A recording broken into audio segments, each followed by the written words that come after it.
इस वीडियो में हम यूपीपीएससी आरओ री एग्जाम जो कि 27 जुलाई 2025 को होना है के लिए हिंदी विषय का एक महत्वपूर्ण टॉपिक अनेक शब्दों के एक शब्द के पिछले सालों में पूछे गए प्रश्नों के बारे में जानेंगे।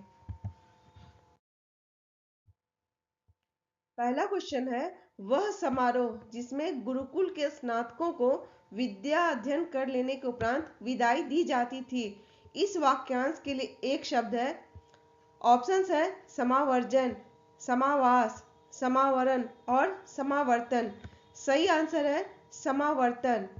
वह समारोह जिसमें गुरुकुल के स्नातकों को विद्या अध्ययन कर लेने के उपरांत विदाई दी जाती थी, इसके लिए एक शब्द समावर्तन है। दूसरा क्वेश्चन है, जो तुरंत कोई युक्ति सोच ले उसे कहते हैं। ऑप्शंस है सर्वज्ञ, दूरदर्शी, प्रत्युत्पन्नमति और दार्शनिक। सही आंसर है प्रत्युत्पन्नमति। जो तुरंत कोई युक्ति सोच ले उसे प्रत्युत्पन्नमति कहा जाता है।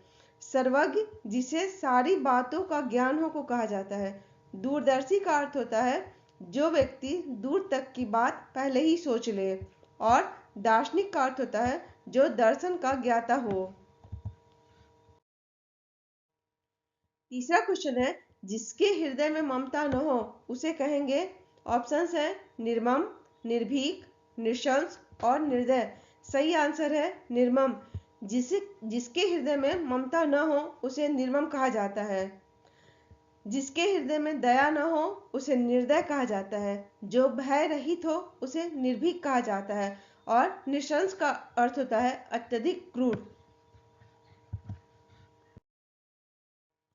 चौथा क्वेश्चन है, सब कुछ खाने वाला के लिए एक शब्द है। ऑप्शंस है सर्वभक्षी, सर्वहारी, सर्वग्राही और उपर्युक्त में से कोई नहीं। सही आंसर है सर्वभक्षी। सब कुछ खाने वाला के लिए एक शब्द सर्वभक्षी है।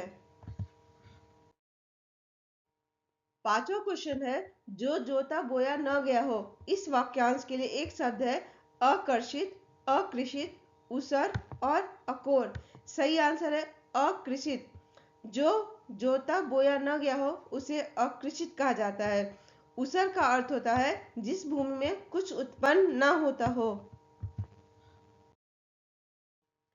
छठा क्वेश्चन है, जो एक जगह से दूसरी जगह न ले जाया जा सके के लिए एक शब्द है। ऑप्शंस है सदावर्त, स्थावर, स्थानीय और सार्थक।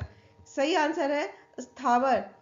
जो एक जगह से दूसरी जगह न ले जाया जा सके के लिए एक शब्द स्थावर है। सदावर्त का अर्थ होता है जहां भोजन मुफ्त में मिलता है या नित्य दीन दुखियों की भोजन देने की व्यवस्था। सातवां क्वेश्चन है, परंपरा से चली आ रही बात के लिए प्रयुक्त होने वाला शब्द है। ऑप्शन है प्रतिश्रुति, व्याज स्तुति, अनुलोम और अनुश्रुति। सही आंसर है अनुश्रुति। परंपरा से चली आ रही बात को अनुश्रुति कहा जाता है। प्रतिश्रुति का अर्थ होता है किसी बात के बहाने दिया जाने वाला वचन। व्याज स्तुति का अर्थ होता है निंदा के बहाने स्तुति।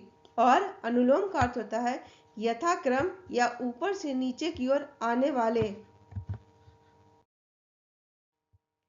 आठवां क्वेश्चन है, जिसके पास कुछ न हो। वाक्यांश के लिए एक शब्द है। ऑप्शंस है अक्षम, अकिंचन, अज्ञ और असमर्थ। सही आंसर है अकिंचन। जिसके पास कुछ न हो उसे अकिंचन कहा जाता है। अक्षम का अर्थ होता है जो कुछ करने में सक्षम नहीं हो, यानी क्षमता रहित। अज्ञ या अज्ञानी का अर्थ होता है जो कुछ नहीं जानता हो। और असमर्थ का होता है जिसमें सामर्थ्य न हो। नवा क्वेश्चन है, श्वेत से उत्पन्न होने वाला। वाक्यांश के लिए एक शब्द है। ऑप्शंस है स्वेदज, अंडज, पिंडज और उभयज। सही आंसर है स्वेदज। श्वेत से उत्पन्न होने वाले को स्वेदज कहा जाता है। श्वेत से उत्पन्न होने वाले को स्वेदज कहा जाता है। अंडे से उत्पन्न होने वाले को अंडज कहा जाता है। और जिसका जन्म शरीर से हो उसे पिंडज कहा जाता है। 10वां क्वेश्चन है, जिसका कोई शत्रु नहीं जन्मा है। वाक्यांश के लिए एक शब्द है। ऑप्शन है अजय, शत्रुजयी, अजात शत्रु और शत्रुविहीन। इसका सही आंसर है अजात शत्रु। जिसका कोई शत्रु नहीं जन्मा है। वाक्यांश के लिए एक शब्द अजात शत्रु है। अजय का अर्थ होता है जिसे जीता न जा सके। शत्रुजयी का अर्थ होता है जिसने शत्रु को जीत लिया हो। और शत्रुविहीन का अर्थ होता है जिसका कोई शत्रु न हो। 11वां क्वेश्चन है, जिसकी ग्रीवा सुंदर हो। वाक्यांश के लिए एक शब्द है। ऑप्शन है पार्थिव, सुग्रीव, सुधीर और सुनील। सही आंसर है सुग्रीव। जिसकी ग्रीवा सुंदर हो। वाक्यांश के लिए एक शब्द सुग्रीव है।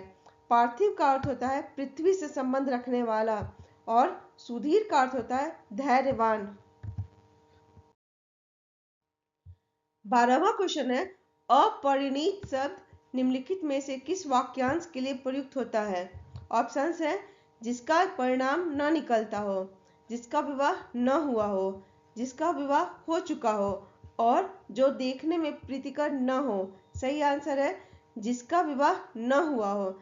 जिसका विवाह न हुआ हो उसे अपरिणीत कहा जाता है और जिसका विवाह हो चुका हो उसे परिणीत कहा जाता है। 13वां क्वेश्चन है, निम्नलिखित में से किस वाक्यांश के लिए एक शब्द दुर्निवार प्रयुक्त होता है। ऑप्शंस है जिसे दूर करना कठिन हो, जिस पर वार करना कठिन हो, जिसे देख पाना कठिन हो और जिसे जीत पाना कठिन हो।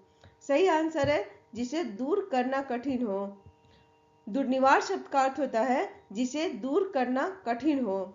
दुर्जय का अर्थ होता है जिसे जीत पाना कठिन हो।